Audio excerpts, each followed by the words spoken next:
आज मसीही रोज़ा जो है, क्रिश्चियन फास्ट जो है, उसके ताल्लुक से कलाम खुदा में से आपके दरमियान शेयर करूँगा।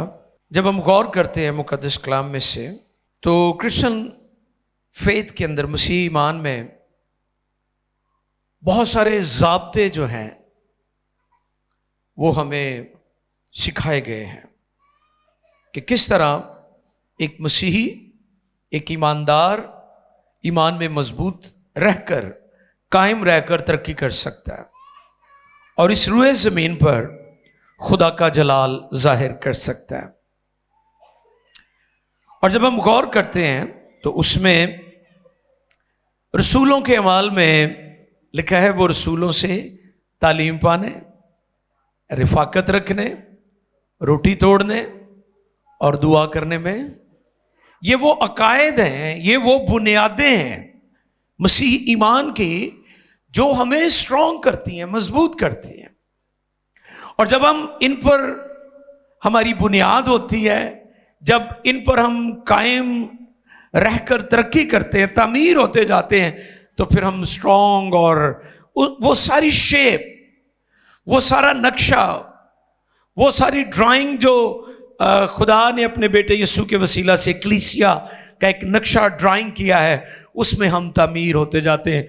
उसके अकॉर्डिंग जो है वो हमारी रूहानी नशोनुमा और तरक्की होती रहती है। जैसे मैंने कहा कि वो रसूलों से तालीम पाने, रिफाकत रखने, रोटी तोड़ने और दुआ। और इसी तरह मसीह ईमान में बाइबल मुकद्दस का मुतालिया, ये भी एक की बुनियाद है, ये भी हमारी, कि जो लोग बाइबल पढ़ते हैं वो खुदावंद में मजबूत होते हैं। और फिर इसी तरह दायकी भी है, और फिर संडे को चर्च जाना, ये वो सारी चीज़ें हैं जो मिलकर हमारी रूहानी तरक्की का बाइस बनती हैं। लेकिन आज जिस चीज़ को हम कवर करेंगे वो क्रिश्चियन फास्ट है, मसीही रोज़ा है, मसीही रोज़ा। उसके ताल्लुक से आज हम सीखेंगे कि मसीही रोज़ा हमारी ज़िंदगी में क्या काम करता है। लूका तबीब की मार्फत लिखा गया इंजीली बयान है, 4 बाब है, और उसकी पहली 13 आयत जो हैं, पहली आयत से लेकर 13वीं आयत मुकद्दसा तक हम तिलावत करेंगे। तो इसलिए आपसे मेरी दरख्वास्त होगी कि बड़े ध्यान से सुने कि मसीही रोज़ा जो है वो कोई रस्मी या फर्जी या दिखावे का रोज़ा नहीं होता। आए ज़रा इस पर गौर करें कि मसीही रोज़ा हमारी ज़िंदगी में क्या काम करता है। जी भाई जी। कलाम खुदा में यूं रकम है, फिर यीशु रूहुल कुद्स से भरा हुआ यरदन से लौटा और 40 दिन तक रूह की हदायत से बेअबान में फिरता रहा और इब्लीस उसे आजमाता रहा जी। उन दिनों में उसने कुछ ना खाया, और जब वो दिन पूरे हो गए तो उसे भूख लगी। और इब्लीस ने उससे कहा कि अगर तू खुदा का बेटा है तो इस पत्थर से कह के रोटी बन जाए। यीशु ने उसको जवाब दिया, लिखा है कि आदमी सिर्फ रोटी ही से जीता न रहेगा। और इब्लीस ने उसे ऊंचे पर ले जाकर दुनिया की सारी सल्तनतें पल भर में दिखाईं और उससे कहा कि ये सारा इख्तियार और उनकी शान व शौकत मैं तुझे दे दूंगा, क्योंकि ये मेरे स्पुर्द है और जिसको चाहता हूँ देता हूँ। बस अगर तू मेरे आगे सिजदा करे तो ये सब तेरा होगा। यीशु ने जवाब में उससे कहा, लिखा है तू खुदावंद अपने खुदा को सिजदा कर और सिर्फ उसी की इबादत कर। और वो उसे यरूशलेम में ले गया और हैकल के कुंगरे पर खड़ा करके उससे कहा, अगर तू खुदा का बेटा है तो अपने ताई यहाँ से नीचे गिरा दे, क्योंकि लिखा है कि वो तेरी बाबत अपने फरिश्तों को हुक्म देगा कि तेरी हिफाजत करें, और ये भी कि वो तुझे हाथों पर उठा लेंगे, मबादा तेरे पाँव को पत्थर से ठेस लगे। यीशु ने जवाब में उससे कहा, फरमाया गया है कि तू खुदावंद अपने खुदा की आजमाइश ना कर। जब इब्लीस तमाम आजमाइशें कर चुका तो कुछ अरसे के लिए उससे जुदा हुआ। बहुत शुक्रिया। मुकद्दस कलाम के पढ़े, सुने, समझे और कबूल किए जाने पर उसकी बरकत हो। सबके यहाँ आमीन। मसीही रोज़ा मेरे अजीज़ों, हमें याद रखना है कि जहाँ हम जिस्मानी भूख और प्यास बर्दाश्त कर रहे होते हैं, वहाँ पर हमारे अंदर रूहानी भूख और प्यास जो है वो बढ़ती जा रही होती है। मसीही रोज़ा, क्रिश्चियन फास्ट जो है, जब हम रोज़ा रखकर दुआ में ठहरते हैं और उसकी हुजूरी में वक्त गुजारते हैं, तो हमारी जो रूहानी भूख और प्यास है उसका लेवल बढ़ता जाता है। हम जैसे जैसे जिस्मानी तौर पर अपने आप को कमज़ोर महसूस करते हैं, हमारा बदन खुराक की ज़रूरत को महसूस कर रहा होता है कि खुराक चाहिए, पानी चाहिए, उसी तरह हमारे अंदर जो हमारी स्पिरिट है, जो हमारी रूह है, वो उसी कदर मजबूत और स्ट्रांग होती जा रही होती है। और अगर किसी ईमानदार की जिंदगी में रोजा रखने से या रोजे रखने से तब्दीली नहीं आती और रूहानी भूख और प्यास नहीं उसकी जिंदगी में आती, तो फिर वो रोजे के मकसद से नावाकिफ है और फिर ऐसे रोजे का फायदा ही कोई नहीं है कि आपने महज भूख काटी है, आपने अपने पेट को खुराक से बाज रखा है, पेट को खाली रखा है और आप कहते हैं जी मैंने रोजा रखा है या मैंने इतने रोजे रखे हैं, तो फिर वो रोजा बेमकसद है, बेमानी है। आप रोजे के मकसद से नावाकिफ है, क्योंकि आप जिस मकसद के लिए रोजा रख रहे हैं वो आपकी जिंदगी में पूरा नहीं हुआ। क्योंकि रोजा सिर्फ भूख काटना नहीं है, प्यासे रहना नहीं है, इसका असल मकसद कुछ और है। जैसे कलाम में लिखा है, और जब तू रोजा रखे, क्या लिखा है? और जब तू रोजा रखे, जब आप इसकी जरूरत को महसूस करते हैं कि आपको बदनी सेहत के लिए, आपको फाइनेंशियली आपकी जरूरत है उसके लिए, या आपको इलाही मदद चाहिए, या आप किसी के लिए शफायत करना चाहते हैं, आप किसी के लिए रखना में खड़े होना चाहते हैं, आप किसी के लिए दुआ करना चाहते हैं और आप फील करते हैं कि मैं रोज़ा रखकर खुदा की हुजूरी में दुआ करूंगा और खुदा मेरी दुआ का जवाब देगा और हालात बदल जाएंगे, तो फिर हालात बदलने चाहिए। और अगर आपने रोज़ा रखा, रोज़े रखे और आपके हालात नहीं तब्दील हुए, आप तब्दील नहीं हुए, तो आपने सिर्फ भूख काटी है। अब गौरतलब बात है कि यीशु मसीह 40 रात दिन, लिखा है कि उसने कुछ न खाया, 40 रात दिन का रोजा रखा। जब हम गौर करते हैं खरूज 34वें बाब की 27वीं और 28वीं आयत, तो वहां पर भी हम देख सकते हैं मुकद्दस कलाम में से कि मूसा ने 40 दिन का रोजा रखा। ये जो 40 का अदद है, ये अदद आजमाइश का अदद है। कौन सा? बनी इस्राइल 40 दिनों का जो उनका सफर था, आजमाइश थी, वो 40 सालों में तब्दील हो गई क्योंकि उनके दिल दुरुस्त नहीं थे। और फिर 40 का अदद तब्दीली का अदद भी है। खुदा हमें तब्दील कर रहा होता है।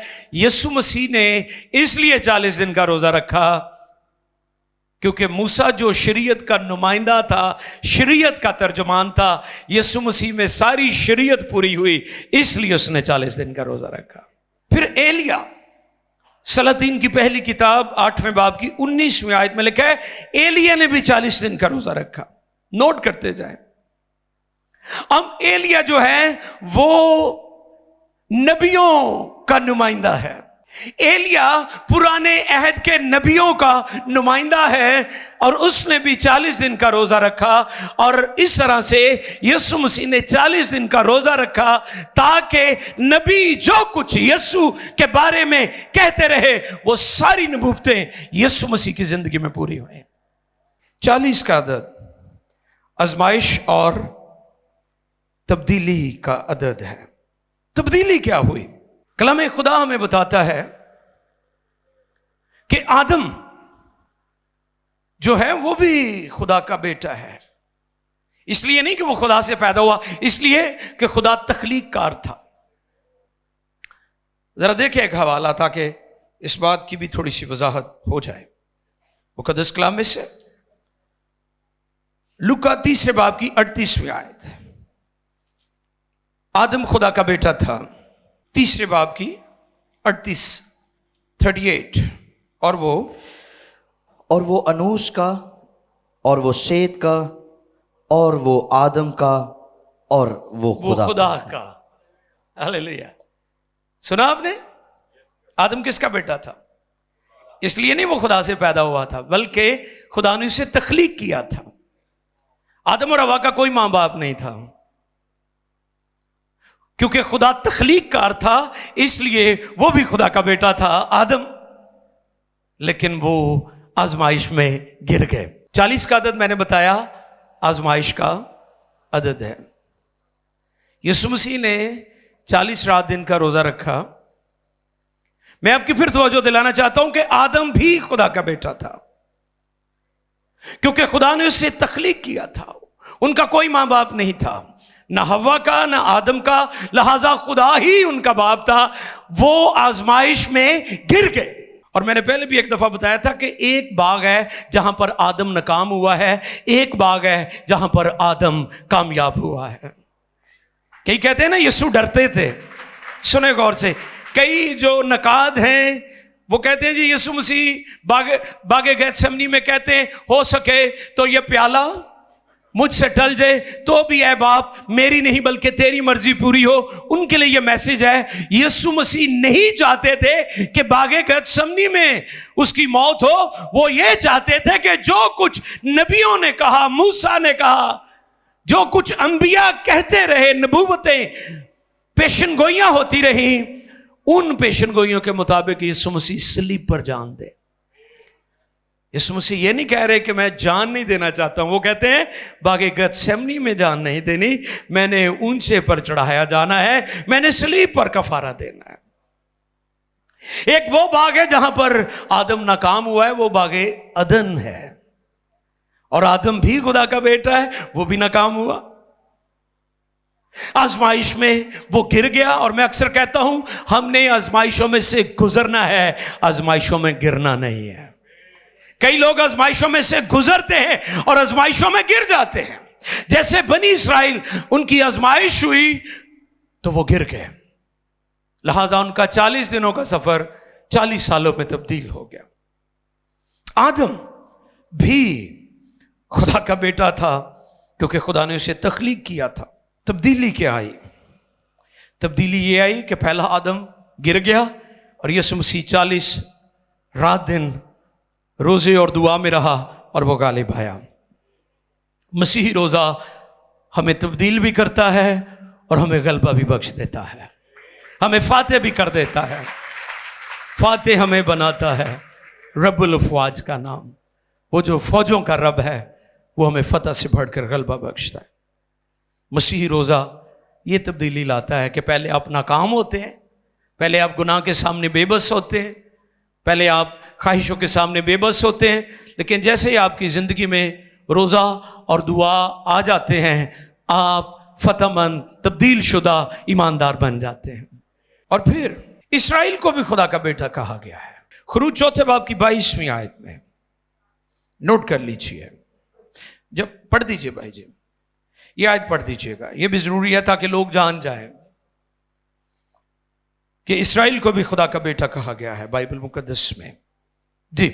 और तू फिरौन से कहना कि खुदावंद यूं फरमाता है खुदा यूं फरमाता है कि इसराइल मेरा बेटा इसराइल मेरा बेटा बेटा, बल्कि मेरा पहलौठा है। वाह, इसराइल को भी बेटा कहा गया।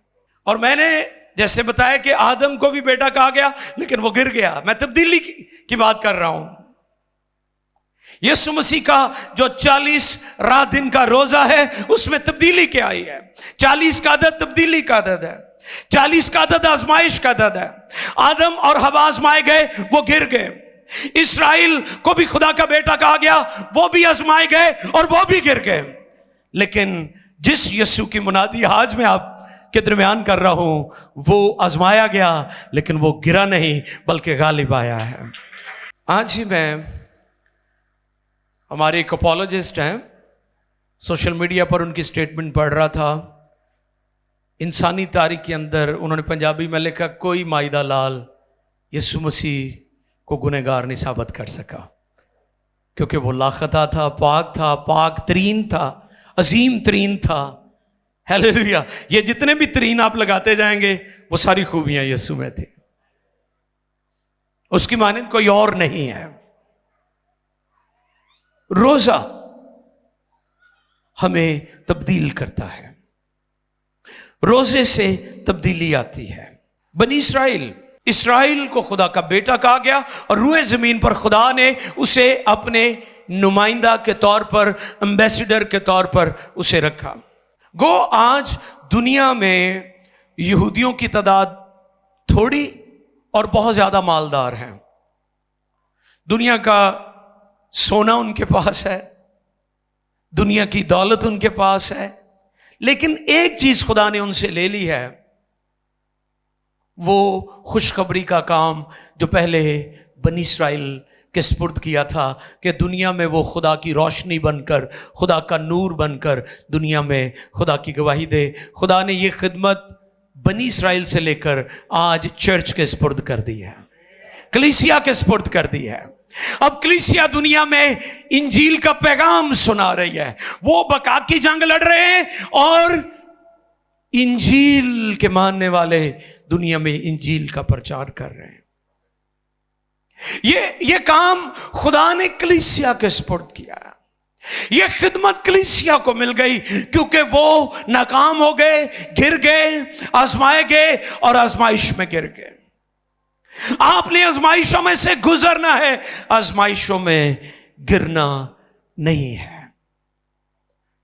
कलाम में कहीं नहीं लिखा आजमाइश नहीं आएगी। कई तो पादरी मनादी करते हैं ना, तड़ते को परेशानी आनी ही नहीं, ऐसी भी मनादी करते हैं, क्योंकि उनको खुद पता नहीं है, ध्यान से बाइबल ही नहीं पढ़ी।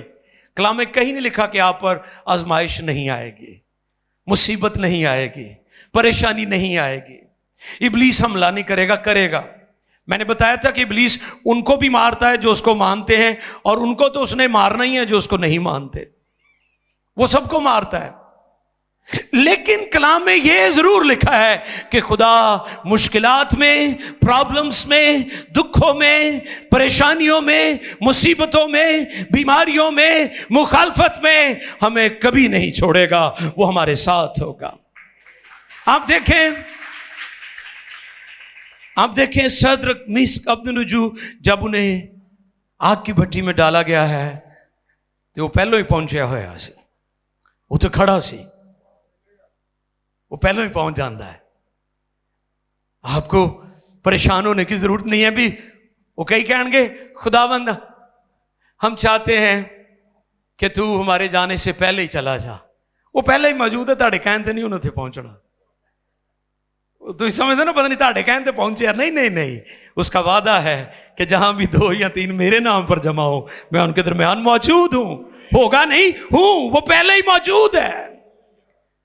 और आप देखें कि वो पहले ही वहां मौजूद था। वो ਜਿਹੜੇ ਅੱਗ ਤੇਜ਼ ਕਰਨ ਵਾਲੇ ਸੀ, ਉਹ ਸੜ ਕੇ ਮਰ ਗਏ, ਤੇ ਜਿਨ੍ਹਾਂ ਨੂੰ ਸੁੱਟਿਆ ਗਿਆ ਉਹ ਐਵੇਂ ਫਿਰੰਦੇ ਸੀ ਜਿਵੇਂ ਫੁੱਲਾਂ ਦੇ ਉੱਤੇ ਫਿਰੰਦੇ ਨੇ। ये उसकी कुदरत का करिश्मा है कि वो मुसीबतों में, परेशानियों में, दुखों में हमारे साथ होता है, हमें छोड़ता नहीं है, हमसे अलग नहीं होता। मसीही रोजा,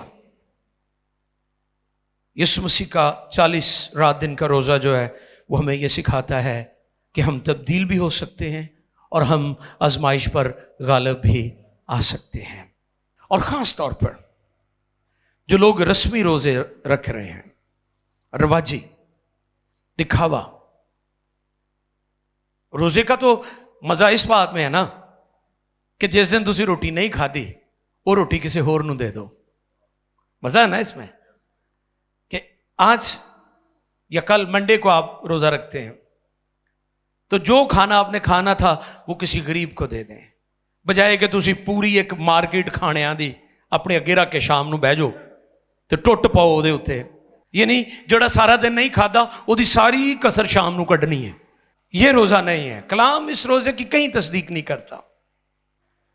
अगर आप किसी भी जंग से गुजर रहे हैं या किसी जंग का आपको सामना है तो खुदा के हजूर रोज़े की हालत में ठहर जाओ, क्योंकि मसीहों के हथियार जिस्मानी नहीं है। यीशु ने कहीं अपने शागिर्दों को तलवारें, बर्छियां, नेज़े देकर खड़ा नहीं किया कि तुम दुनिया से लड़ो, फाइट करो, जाने लो। यीशु मसीह दुनिया की जानें बचाने के लिए आया था। ये उसका मकसद था, इसीलिए उसने कफारा दिया था। अगर आप भी रूहानी जंगों में से गुजर रहे हैं, अगर आपको भी रूहानी जंगों का सामना है, बीमारी की जंग हो सकती है, आप फाइनेंशियली तौर पर क्राइसिस में कर्ज के नीचे चले गए, आपकी माली जंग हो सकती है, आपका शोहर नशा करता है या आपके बच्चे नाफरमान और बेरहमी का शिकार हैं और आप इस जंग में से गुजर रहे हैं, आप मिनिस्ट्री में या खिदमत में हैं और आप मिनिस्ट्री में नाकाम हो रहे हैं, आपकी खिदमत नाकाम है, आपकी वर्शिप नाकाम है, आपकी मुनादी नाकाम है, आप साजिंदे हैं, आप मीडिया ऑपरेट कर रहे हैं, आप एल्डर हैं, आप मुबशर हैं, आपकी कोई खिदमत हो सकती है, आप लेमैन हैं। अगर आप अपनी जिंदगी में नाकामियों को देख रहे हैं, आजमाइशों को देख रहे हैं, चैलेंज देख रहे हैं, तो मैं आपके सामने आज ये चैलेंज रखता हूं कि रोजा रखें और दुआ में ठहर जाएं। जिस तरह यीशु मसीह आजमाइश पर गालिब आया, आप भी गालिब आएंगे। तब्दीली क्या हुई? आदम आजमाया गया, गिर गया। बनी इस्राइल आजमाए गए, गिर गए, लेकिन बेटा आजमाइशों पर गालिब आया है। 40 का अदद आजमाइश का अदद है, 40 का अदद तब्दीली का अदद है। रोजा आपको तब्दील करता है। किसी पास्टर की बीवी से किसी ने पूछा कि बुआ जी पादरी साहब किदों तुहानू अच्छे लगते हैं? कहते जो रोज़ा रखते हैं। उन्होंने आख्या बुआ जी ये की भेत है? कहती उदों चुप रहिंदे ने, गल्लां नहीं ना करते। और आपने भी तजुर्बा किया होगा कि जब आप रोज़ा रखते हैं तो आप कम बोलते हैं। कई तो लोगों को चेचा दस दियो मैनू तंग ना कर, मैनू रोज़ा लगन दिया। लेकिन मैं रूहानी बात कर रहा हूं कि जब आप रोज़ा रखते हैं तो आप जिस्मानी तौर पर आपकी एनर्जी कम हो जाती है, लेकिन रूहानी एनर्जी जो है, स्पिरिचुअल एनर्जी, वो बूस्ट अप हो जाती है। आप जिस्मानी तौर पर वीक नजर आ रहे होते हैं, लेकिन आप रूहानी तौर पर स्ट्रांग हो चुके होते हैं। और आप जिस्मानी गुफ्तगू कम कर रहे होते हैं, लेकिन आपका कनेक्शन जो है आसमान के साथ जुड़ा हुआ होता है। खुदा पाक रूह आपसे गुफ्तगू कर रहा होता है, कलाम कर रहा होता है, चीज़ें रिवील कर रहा होता है, जाहिर कर रहा होता है आपकी लाइफ के किस किस एरिया में डार्कनेस है, तारीकी है और आपको दुरुस्त होने की ज़रूरत है। अजीज़ों, खुदावंद यीशु मसीह का रोज़ा 40 दिन का था। 40 का अदद आजमाइश और तब्दीली का अदद है। अगर आप अभी तक तब्दील नहीं हुए तो वो रोज़ा जो खुदा का कलाम हमें सिखाता है, वो रोज़ा हमें हेवन के साथ कनेक्ट कर देता है, आसमान के साथ हम कनेक्ट हो जाते हैं। पौलुस रसूल कहते हैं, गो हमारी ज़ाहिरी इंसानियत ज़ाइल होती जाती है तो भी हमारी बातनी इंसानियत रोज़ बरोज़ नई होती जाती है। अगर आप तब्दील होना चाहते हैं तो फिर हफ्ते में एक दफ़ा रोज़ा रखें और रोज़ा रखकर सो ना जाएं, रोज़ा रखकर दुआ करें।